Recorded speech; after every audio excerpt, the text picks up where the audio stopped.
Hey everybody, my name is Chris. I'm a pro GM over at RPGClub.net, and if you are here, it is for the ongoing recap series, perhaps, of my 2024 rules-focused Heroes of Calenoth game that I'm currently running, and to much fanfare, we have reached our 5th and final player that is available for this particular game. So, if you're interested in joining a game of mine, you're just going to have to wait until another seat opens up, or check out one of the other pro GMs online that I'm sure have great reviews and run excellent games as well.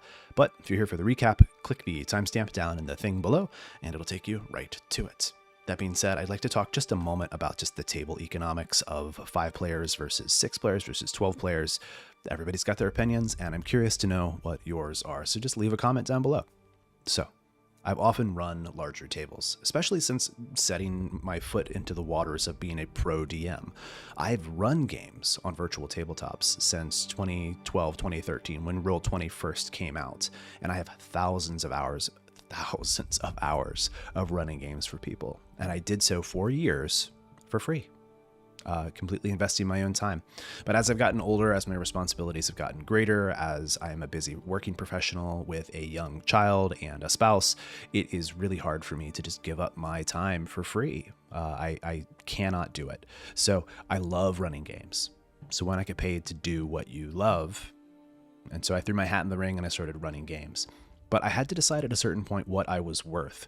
If I'm going to run a game for 3 hours and I'm spending countless hours throughout the week prepping for it, customizing the game, doing the things that I really love, the nitty-gritty stuff, making people feel like their characters are integrated into these stories, creating art, because I am a digital artist by trade, I have to say, this is my set price.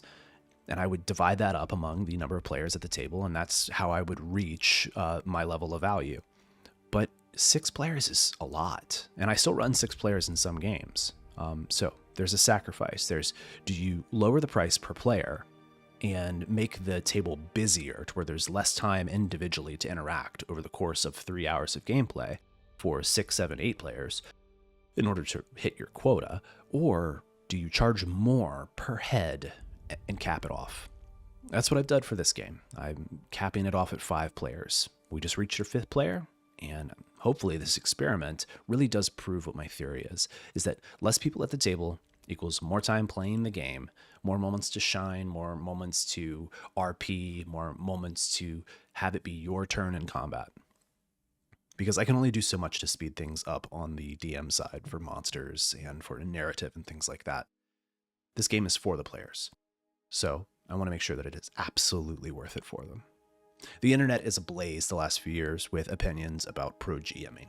Some people think that taking money for the game is ruining the hobby. Those people, those are their opinions. That's their truth that they're living in, and that's real for them. For me, those opinions don't matter. Like I said earlier, I got a family to pay for. I only have so much time during the week, and I love this. I love it. So, what are your opinions? Think about that. Leave a comment. And stick around for the recap of what happened during the last session of Heroes of Calenoth when we were joined with our latest player. Here's the recap.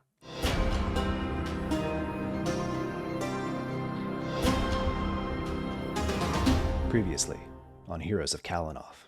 This was a big session to try and recap, because not only do we have to recap what happened during the session, but we also have to recap the events leading up to the session where I RP'd with this new 5th and final player, the events that occurred previously, to get them integrated into the story. Here's what you need to know at a very high level, just so that we can keep our notes straight. This new player is Cyril Censor, a forest gnome bard from the southwest areas of the forest affected by the Night Door. His family was displaced early on, nearly 2 years ago, and he's been wandering ever since. His wandering has often led him into pickles, as he's more interested in looking out for himself and his well-being, getting by community to community, town to town, and often burning bridges or spurning people by being less than reputable or honest. Here he has arrived in the village of Morhul, and recently he nicked a bag from a couple of Goliath trappers in the mountains that would indicate that perhaps they might have actually been cultists. He is simply trying to return these items to the sacred cave after being here a few days and really getting to kind of like the people that run this village. He doesn't want to be implicated in this desecration of the dead, and decided one evening that he was going to slide right past a guard and return these things, which included a Goliath skull, down into the depths of the sacred cave that he knows he's not allowed to enter. And that is where the party found him. There was some RP. Eventually, the group got to know each other and trust each other a little bit, and that's when the village herbalist, Thorin, who has been important to the RP back between our new character, Cyril, kind of descends down into the cavern. Plot twist, Thorin, who convinced him, "It's okay, give me the bag. I'll take care of it. I take care of these caves." Was not Thorin at all, but they wouldn't discover that until nearly the end of the session. Thorin takes the bag, seems trustworthy enough, turns and books it. The group chases after him back down into the cavern's darkness, where his guise is dropped. The illusion breaks after failing a concentration check, and reveals a pretty terrible-looking baddie.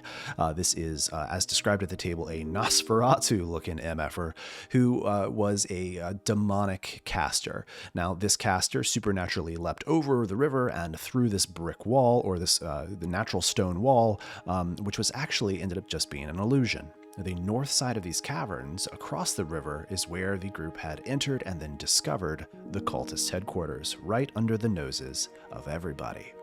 Here they had battled some cultists, including a cult fanatic, and a little demon spawn, a dretch. The fanatic ended up getting away, but the rest of the group managed to kind of rummage through their hideout, which included a living quarters, a torture chamber with some sort of like a surgical place, as well as some cells, and what could best be described as like a pantry or a storage unit. Further on the west side of the cavern, there was a bricked up wall, and it seemed a little suspicious, and there was some scratching coming from the other side, so the group decided to break down that wall. And as they did so, they discovered, well, the experiments had been a failure, perhaps. They had walled in these abominations, these Goliath creatures that had been suffused with demonic energy. They fought them, and come to find out, one of them had possessed a silver moonstone ring, just like the one that the cultist had, which he used to get away. More on that in a bit.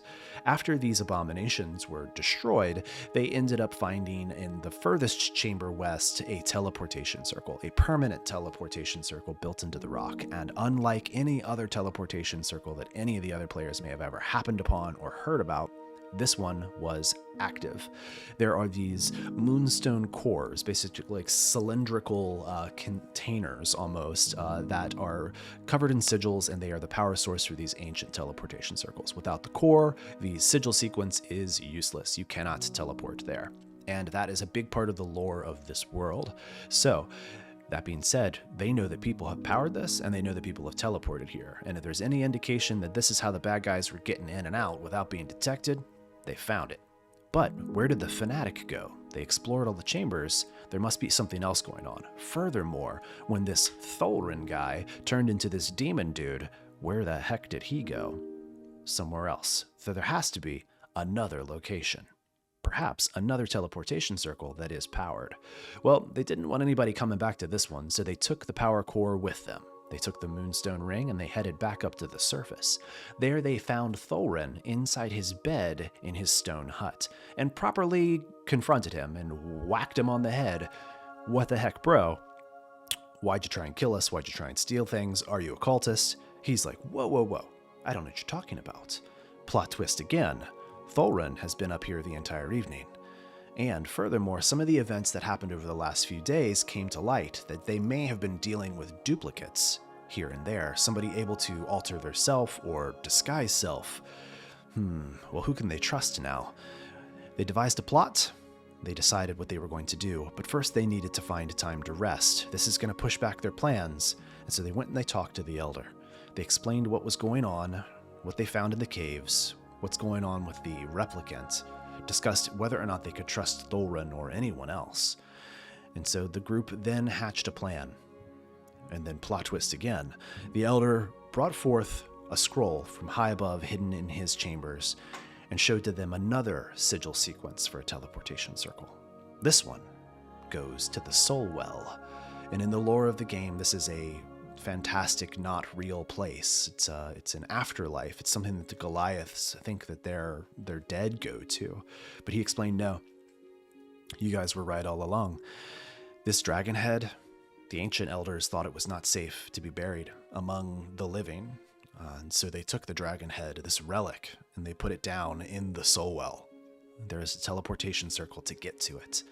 They now have a ring that can teleport them. They now know the sigil sequence to 2 locations and now have the ability to power future locations should they find them. This is probably where their next destination leads, into the soul well, where they can at least try and retrieve the relic. But the elder warned them. If this cult knew the location, this is probably where they're at.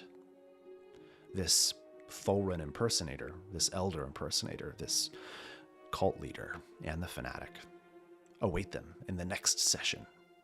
And we'll see what happens then.